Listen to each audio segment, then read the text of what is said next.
बिस्मिल्लाहिर्रहमानिर्रहीम। अस्सलाम वालेकुम।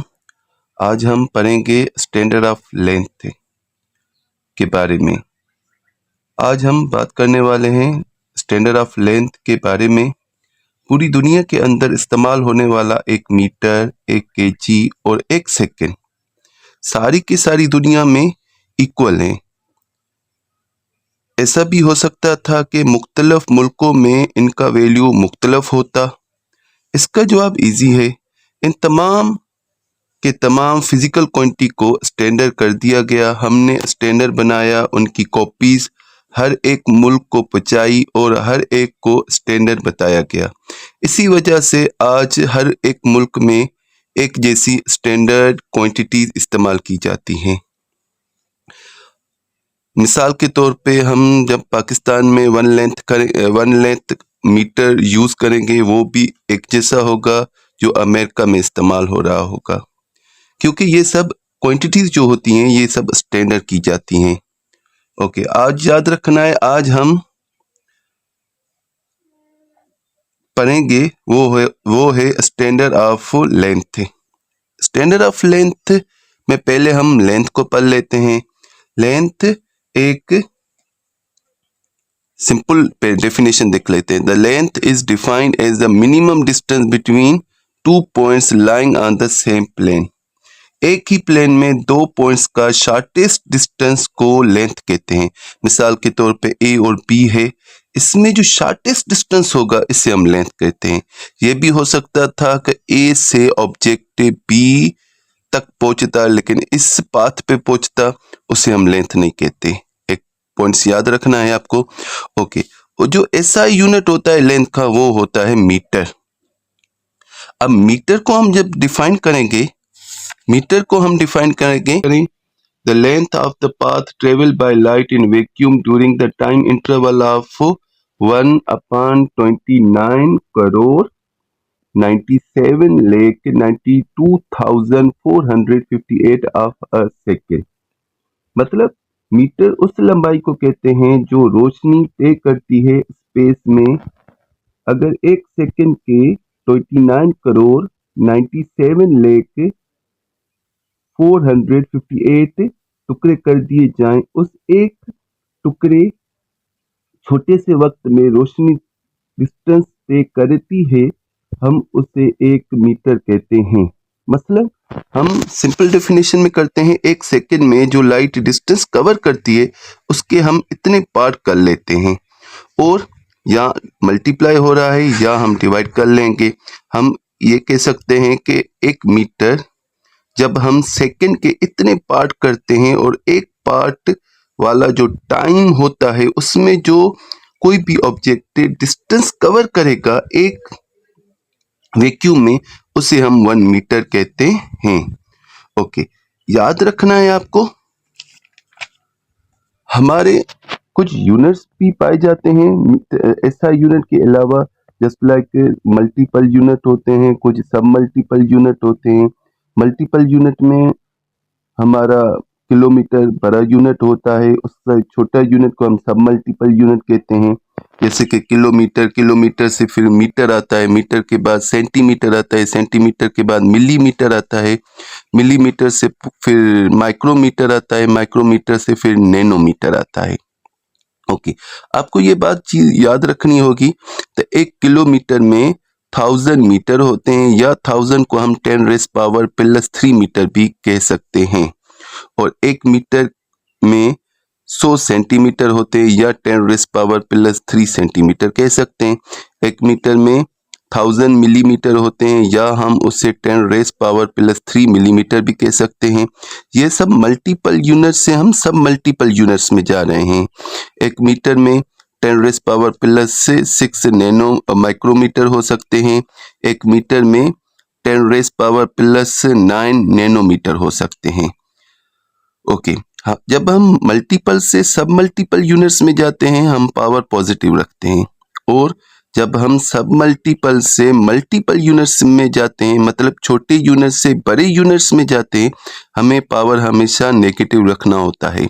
जस्ट लाइक 1 मीटर 10⁻³ किलोमीटर, या इसे हम 1/10⁻³ +3 भी लिख सकते हैं। इसी तरह 1 सेंटीमीटर आप बता सकते हैं 1 सेंटीमीटर इंटू 10⁻²⁻2 मीटर, या हम 1/10⁻², या फिर हम 1/100 भी लिख सकते हैं। एक मिलीमीटर, जैसे कि हमने वहाँ भी पढ़ा था 10⁻³ metre, 1 micrometre 10⁻⁻6 metre and 1 nanometre 10⁻⁻9 metre. एक ऐसा सिस्टम होता है जिसमें हम 10 पावर में लिखते हैं, उसे हम कहते हैं मैट्रिक सिस्टम। मैट्रिक सिस्टम एक इंटरनेशनली मेथड होता है जिसमें हम डेसिमल सिस्टम इस्तेमाल करते हैं और पावर्स में 10 में रखते हैं। जैसे कि आपने ऊपर पढ़ा है हमने, तो 10 पावर में चाहे वो पॉजिटिव पावर हो चाहे नेगेटिव पावर हो, इस सिस्टम को हम कहते हैं मैट्रिक सिस्टम, क्योंकि इसमें फिर कन्वर्जन बहुत आसान हो जाती है। आगे इंशाल्लाह पढ़ेंगे हम। Okay, length measuring instrument. अब लेंथ को माप करने के लिए जो हम इंस्ट्रूमेंट इस्तेमाल करते हैं वो 3 हैं मोस्टली। एक को हम कहते हैं मीटर रूल, एक को हम कहते हैं वर्नियर कैलिपर, एक को कहते हैं हम माइक्रो स्क्रू गाज। ओके, पहले हम मीटर रूल को डिस्कस करेंगे। A metre rule it is a device, ये एक डिवाइस होती है which is use to measure the length of different objects, जिसमें हम डिफरेंट ऑब्जेक्ट्स को मेजर कर लेते हैं। मीटर रूल जो होती है वो 1 मीटर की बनी हुई होती है, उसके 100 इक्वल पार्ट्स करते हैं जिसे हम सेंटीमीटर कहते हैं, और फर्दर 1 सेंटीमीटर के फर्दर हम 10 डिवीजन करते हैं और 1 डिवीजन को हम मिलीमीटर कहते हैं, और इसका लीस्ट काउंट जो होता है वो 1 मिलीमीटर होता है। आए लीस्ट काउंट किसे कहते हैं? The smallest measurement which can be taken with particular instrument is called least count.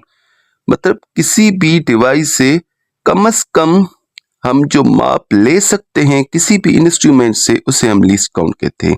मतलब याद रखें, हम ये मीटर रूल से हम 1 मिलीमीटर की माप ले सकते हैं, इससे कम हम माप नहीं ले सकते। ये जो मीटर रूल होती है ये made up of a long rigid piece of wood और स्टील। या तो ये वुड की बनी हुई होती है या तो ये स्टील की बनी होती है। आप किताब में भी देख सकते हैं। आप ये जो है ये आप देख रहे हैं, ये आप वुड की बनी हुई होती है। अब यहाँ से भी देख लें, ये जो है ये स्टील की बनी हुई है। एक मीटर रूल की वर्किंग कैसे होती है आप देखें, वर्किंग लिखी हुई है। The zero end of the metre rule is first align with one end of the object and the reading is taken where the other end of the object meet the meter rule। देखें, pen का ये जो and है ये 0 scale के से align कर लेते हैं। अब इससे देखते हैं सेकंड जो हमारी पेन है उसका एंड कहाँ ख़त्म हो रहा है, वो हम कंपेयर करेंगे, वो 10 पे ख़त्म हो रहा है। ये 10 पे ख़त्म हो रहा है, इसका मतलब है ये पेन की जो लेंथ है, लंबाई है, वो 10 सेंटीमीटर है। एक बात चीज़ याद रखनी है, 2 और 3 जे के बीच में छोटी छोटी जो लाइंस होती हैं, इन लाइंस को हम कहते हैं मिलीमीटर। अगर के ये ब्लैक तय हम मालूम करते तो फिर कितनी माप लिखते हम, ये 3 नंबर आ गया है, और ये छोटी लाइन हम काउंट कर लेते। काउंट करने के बाद हमें पता लगता है ये 7 लाइन आ रही हैं। इसका मतलब होता इसकी जो माप होती, इसकी लंबाई होती वो 3.7 सेंटीमीटर होती।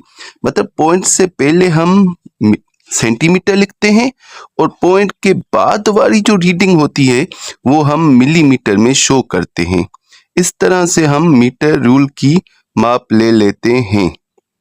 ओके, इसके बाद हमारा नेक्स्ट जो टॉपिक आता है वो आता है हमारा वर्नियर कैलिपर। ठीक है, आज हम वर्नियर कैलिपर के बारे में पढ़ेंगे। वर्नियर कैलिपर क्या होता है? Vernier caliper is a precision instrument, एक तमाम एक्यूरेट माप करने वाला इंस्ट्रूमेंट होता है। That can be use to measure internal external distance extremely accurate. ये इंटरनल भी मालूम कर सकते हैं इससे डिस्टेंस, एक्सटर्नल भी मालूम कर सकते हैं। तमाम बिल्कुल एक्यूरेट से। इससे लीस्ट काउंट इज 0.01 और 0.1 मिलीमीटर होता है। लीस्ट काउंट हम पहले भी डिस्कस कर चुके हैं। The smallest measurement which can be taken with particular instrument is called least count. वो माप जो हम कम से कम किसी ऑब्जेक्ट से ले सकें उसे हम लीस्ट काउंट कहते हैं। ओके, इसका लीस्ट काउंट याद रखना होता है आपको। 0.01 सेंटीमीटर होता है या 0.1 मिलीमीटर होता है। इसकी बहुत स्केल हो सकती हैं, या तो इंपेरियल हो सकती है, इंपेरियल में से फुट हो सकता है, इंच हो सकता है, यार्ड हो सकता है, या तो मेट्रिक हमने पहले भी डिस्कस किया था। मेट्रिक जो होता है उसमें हम क्या बात करते हैं, मीटर, सेंटीमीटर और मिलीमीटर। आपको एक चीज याद रखनी है, एक इंच में 2.53 सेंटीमीटर होता है, और एक फुट में 12 इंच होते हैं, और एक यार्ड में 3 फीट होते हैं, और एक फुट में 0.305 मीटर होते हैं। ये आपको याद रखना है, थोड़ा रिलेशन इसके बारे में। ओके, अब हम थोड़ा स्ट्रक्चर देख लेते हैं वर्नियर कैलिपर का। आप वर्नियर कैलिपर की स्ट्रक्चर देखेंगे, ये 2 अपर जाज होते हैं, ये 2 लोअर जाज होते हैं, ये मेन स्केल होती है। मेन स्केल हमेशा फिक्स रहती है। ओके, और ये जो नीचे लिखी हुई है इसे हम कहते हैं वर्नियर स्केल या स्लाइडिंग स्केल भी कहते हैं, क्योंकि ये मूवेबल होती है। ओके, और ये आपको याद रखना है, ये लॉक स्क्रू होता है। लॉक स्क्रू में से हम फिक्स कर लेते हैं जैसे कि ये मूव न कर सके, इसलिए ये लॉक स्क्रू होता है, इसे टाइट कर लिया जाता है। ओके, और इसे कहते हैं थंब स्क्रू। इससे हम इसकी मूवमेंट कराते हैं आगे या पीछे। ओके, और एंड में ये डिप्थ रॉड होती है जिसे हम स्टीम भी कहते हैं। अब याद रखना है आपको, वो क्या बात है, आपने याद ये से रखना है कि हम फॉर एग्जांपल हम जो इंटरनल जो मालूम कर रहे होंगे, इसकी डिप्थ, इसकी जो लेंथ है, ठीक है, या डायामीटर, उसे हम अपर जाज से मालूम करेंगे। अपर जाज दोनों ये हम फिक्स कर लेंगे, इंटरनल हमें डायामीटर का पता चल जाएगा। अगर हमें ये एक्सटर्नल डायामीटर मालूम करना होगा तो हम लोअर जाज इस्तेमाल करेंगे। ओके, और दूसरा डिप्थ जो हम मालूम करेंगे वो हम डिप्थ रॉड से मालूम करके इसकी कितनी गहराई है अंतर। ये हमारी थोड़ा स्ट्रक्चर ऑफ वर्नियर कैलिपर का थोड़ा था। ओके, और इसके बाद आपने माप कैसे लेनी है, ये मोस्ट इम्पोर्टेंट टॉपिक होता है। हम पहले वर्नियर कैलिपर को बंद कर लेंगे, देखेंगे 0 और 0 कोइंसाइड हो रहे हैं या नहीं हो रहे हैं। किसके बाद, हम वर्नियर और मेन स्केल के। फिर हम ऑब्जेक्ट इसमें इंसर्ट कर लेंगे। आपको पता है हमने आउटर डायमीटर मालूम करना है, इसलिए हम नीचे जाज अप्लाई कर रहे हैं जिसे हम लोअर जाज कहते हैं। ओके, अब ये स्टेप किस तरह होते हैं। पहला स्टेप ये होता है, place the object between the जाज ऑफ द वर्नियर कैलिपर। पहले स्टेप में आप क्या करेंगे, ये जो ऑब्जेक्ट है ये 2 जाज में बंद कर लेंगे। स्टेप 2 होता है, note the main reading by counting lines before the 0 lines of vernier scale. उसके बाद क्या करेंगे, आप देखेंगे मेन स्केल की कितनी रीडिंग आ रही है। जस्ट लाइक ये तस्वीर में आप देखें, इसके नीचे एक देखेंगे। अब वर्नियर का 0 ये है, इससे आगे कौन सी लाइनें हैं, ये 2 नजर आ रही है, ये 1 2 3 4 5 6 7 एंड 8। मतलब हम कह सकते हैं कि मेन स्केल की जो रीडिंग आ जाएगी वो 2.8 सेंटीमीटर होगी। अब वर्नियर रीडिंग कैसे लेंगे वो आपने समझनी है। वर्नियर आपने ऐसे समझनी है कि मेन स्केल की जो लाइंस हैं और जो वर्नियर की लाइंस हैं उसमें कौन सी लाइन परफेक्ट हो रही है। जो लाइन परफेक्ट हो रही होगी उससे आगे जो लाइनें होगी वो काउंट करेंगे। मिसाल के तौर पे ये 6 लाइन काउंट हो रही है, इससे पीछे हम आगे हम लाइनें काउंट कर लेंगे, जितनी भी होगी उसको हम लीस्ट काउंट से मल्टीप्लाई कर लेंगे। जस्ट लाइक फर्ज लें आप 6 जो है इससे पहले लाइन आ रही है, जो कोइंसाइड से पहले वाली जो लाइन है 6 के को हम लीस्ट काउंट से मल्टीप्लाई करेंगे। लीस्ट काउंट आपने पता है 0.01 सेंटीमीटर होता है, जो हम मल्टीप्लाई करेंगे 0.06 सेंटीमीटर आ जाएगा। अब क्या करेंगे, टोटल रीडिंग ले लेंगे, वो 2.8 प्लस 0.06, इस दोनों का जवाब जो आ जाएगा वो आ जाएगा 2.86 सेंटीमीटर आ जाएगा। एक बात आपको चीज याद रखनी है, ये पहले जो वर्नियर के 0 से पहले मेन स्केल की कौन सी लाइन आ रही हैं वो मेन रीडिंग होगी। जो मेन की लाइन है और जो वर्नियर की लाइन है वो कोइंसाइड कितनी हो रही है, जितनी कोइंसाइड हो रही है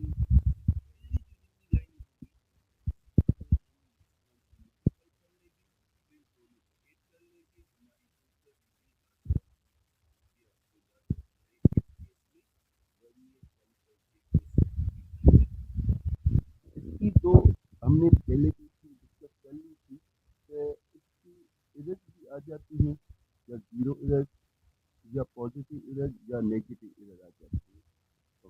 देखें, अब जब 0 से कोइंसाइड हो जाएगा तो हम कहेंगे नो एरर। जब हम क्लोज करेंगे वर्नियर कैलिपर को, अगर वर्नियर का स्केल का 0 मेन स्केल के 0 से थोड़ा पीछे आ जाता है, इसे हम कहते हैं पॉजिटिव 0 एरर। और पॉजिटिव जो 0 एरर होती है वो हमेशा सब्ट्रैक्टेड की जाती है। अगर ऐसा भी तो हो सकता है वर्नियर जो मूवेबल है, स्लाइडिंग वाला है, वो मेन स्केल के 0 से थोड़ा आगे हो जाए, मसलन थोड़ा जो हो वो लेफ्ट की तरफ हो जाए, उस एरर को हम कहते हैं नेगेटिव एरर। वो हमेशा जो एरर होती है वो एडिट की जाती है। ये आपको पॉइंट याद रखना होगा स्केल के बुनियाद पे, स्ट्रक्चर वर्नियर कैलिपर। ओके, इसके बाद हमारा नेक्स्ट जो होता है वो होता है माइक्रो स्क्रू गाज। ओके, माइक्रो स्क्रू गाज हम पढ़ने वाले हैं। It is extensively used in engineering field. ये इंजीनियरिंग फील्ड में बहुत ज़्यादा इस्तेमाल होता है फॉर ऑब्टेनिंग प्रिसिशन मेजरमेंट। ये हमें एग्जैक्ट मेजरमेंट बताता है। It is used for measuring extremely small dimension. ये बेहद छोटी चीज़ों की भी माप हमें बता सकता है जो हमें मीटर स्केल या वर्नियर स्केल से नहीं ऑब्टेन होती। It can even measure the dimension smaller than those measured by vernier caliper. Caliper के वर्नियर कैलिपर से भी छोटी जो डिवाइसेस ऑब्जेक्ट्स होंगे उसको भी हम माइक्रो स्क्रू गाज से मेजर कर लेते हैं। मोस्ट इम्पॉर्टेंट, इसका लीस्ट काउंट आपने याद रखना है। तमाम 0.01 मिलीमीटर होता है या 0.001 सेंटीमीटर होता है। ये दोनों चीज आपने याद रखनी है पेपर ऑफ के पॉइंट ऑफ व्यू से। ओके, थोड़ी हम इसकी स्ट्रक्चर पढ़ लेते हैं। पहले इसकी स्ट्रक्चर आपको नजर आ रही होगी। ये जो होता है यू शेप का, इसे हम फ्रेम कहते हैं। ओके, और ये जो होता है इसे हम एनेविल कहते हैं। और ये जो मूवेबल होता है पोर्शन, इसे स्पिंडल कहते हैं। एनेविल और स्पिंडल के बीच हम ऑब्जेक्ट को रखते हैं और फिक्स करते हैं। और उसके बाद ये आपको मेन रीडिंग वाला एक पोर्शन नजर आ रहा है, इसे हम स्लीव कह सकते हैं या मेन स्केल कह सकते हैं। और इसमें जो बीच वाली जो लाइन होती है उसे हम डेंटम लाइन कहते हैं। ओके, उसके बाद आप ऑब्जर्व करें, जो आपको नजर आ रहा होगा जिसमें स्केल लिखी होगी उसे हम कहते हैं सर्कुलर स्केल। और थिम्बल होता है जिसे हम रोटेट करते हैं। दूसरा लास्ट पॉइंट होता है रिचेट। रिचेट आवाज करता है, इससे पता चल जाता है कि फर्दर हम क्लोज नहीं कर सकते। ओके, ये थी थोड़ी स्ट्रक्चर ऑफ माइक्रो स्क्रू गाज की। ओके, अब एक बात चीज याद रखनी है, ये स्क्रू के प्रिंसिपल्स पे काम करता है। स्क्रू आपने देखा होगा स्क्रू कैसे होता है। स्क्रू कुछ ऐसे तरीके से होता है, सर्कुलर पोर्शन होता है, नीचे एक रॉड बनी हुई होती है, उसके बाद हमारी रिंग्स होती हैं। एक रिंग और दूसरे रिंग के दरमियान जो डिस्टेंस होता है उसे हम पिच कहते हैं। जब हम रोटेट करते हैं या तो वो पिच ऊपर जाएगी या पिच नीचे जाएगी, या क्लॉकवाइज रोटेट करें या एंटी क्लॉकवाइज रोटेट करें, राइट तरफ लेफ्ट रोटेट करें या लेफ्ट तरफ रोटेट करें, तो इसके प्रिंसिपल पे काम करता है। ये भी आप रोटेट करेंगे आपकी रीडिंग बाहर की तरफ आएगी या क्लोज होगी। ओके, रीडिंग लेने का तरीका कौन सा होता है इसमें? बिल्कुल ही आसान होता है। पहले आपने देखें, ये आपने देखी है एक हम कोई भी ऑब्जेक्ट हम इसमें इंसर्ट किया और इसे फिक्स किया, फिक्स करने के बाद हम रीडिंग ऑब्जर्व कर रहे होंगे। ये मिलीमीटर की स्केलिंग होती है, इसे आप ऑब्जर्व करें कितनी है। ये 1 है, ये 2 है, ये 1.5 है, ये हाफ को रिप्रेजेंट करती है। हम देखते जाएंगे, ये 4 है, ये 4 के बाद 0.5 भी आ रही है। इट मीन्स स्लीव रीडिंग जो होगी इसकी, वो हम कहेंगे 4.5 मिलीमीटर। ओके, थिम्बल रीडिंग कैसे मालूम करते हैं? रोटेशन ऑब्जर्व करेंगे आप, रोटेशन ऑब्जर्व करेंगे, ये 10 वाली लाइन है, ये 11 और ये 12 में से डेटम लाइन, और ये जो रोटेशनल जो मिस रीडिंग है वो कौन सी लाइन पे अलाइन हो रही है? ये 10, ये 11 या 12 के बाद हम इसे लीस्ट काउंट से मल्टीपल कर लेंगे, जवाब आ जाएगा 0.12 मिलीमीटर। अब हम क्या करेंगे? टोटल रीडिंग मालूम कर लेंगे, मतलब स्लीव रीडिंग वाली रीडिंग और थिम्बल रीड्स वाली, ये दोनों ऐड कर लेंगे, हमारा जवाब आ जाएगा 4.62 मिलीमीटर आ जाएगा। आपने एक बात और भी याद रखनी है, ये जो हमारी जो थिम्बल वाली रीडिंग्स होती हैं, या हम जिसे सर्कुलर रीडिंग भी कहते हैं, ये एक रोटेशन इसमें 50 नंबरिंग होती है। आप एक रोटेशन कंप्लीट करेंगे, वो 0.5 जो आपको नजर आएगा। मिसाल के तौर पे यहाँ आपने एक रोटेशन पूरी की, उसमें जवाब आपका आएगा 0.5, और एक दूसरी रोटेशन पूरी करेंगे, आपका जवाब आएगा 1। मीन्स 100 एक मिलीमीटर को हम 100 इक्वल पार्ट में तकसीम कर लेते हैं। ओके, ये आपने याद रखना है। ओके, ये था हमारा माइक्रोमीटर स्क्रू गाज। एक आपके लिए क्लास वर्क भी है, आप इसकी रीडिंग बता सकते हैं कितनी हो सकती है? स्लीव रीडिंग या मेन रीडिंग हम अब इसकी माप करें, कितनी हो सकती है आपके मुताबिक? आप देखें, ये 0 है, ये 1 है, ये 2 है, ये 3 है, ये 4 है, ये 5 है, और ये नीचे भी है, मतलब 5.5। अब यहाँ पे हम लिखेंगे, इसकी जो रीडिंग होगी वो होगी 5.5 मिलीमीटर। अब इसकी रीडिंग कितनी हो गई? 5.5 मिलीमीटर। अब देखेंगे डेटम लाइन की है जो सर्कुलर जो नंबरिंग है, लाइन्स हैं, वो कौन सा कोइंसाइड हो रही है? ये 25 है, ये 26 हो जाएगी, ये 27 हो जाएगी, ये 28 हो जाएगी। मतलब हम क्या करेंगे? 28 को 0.01 से क्या कर लेंगे? मल्टीप्लाई कर लेंगे।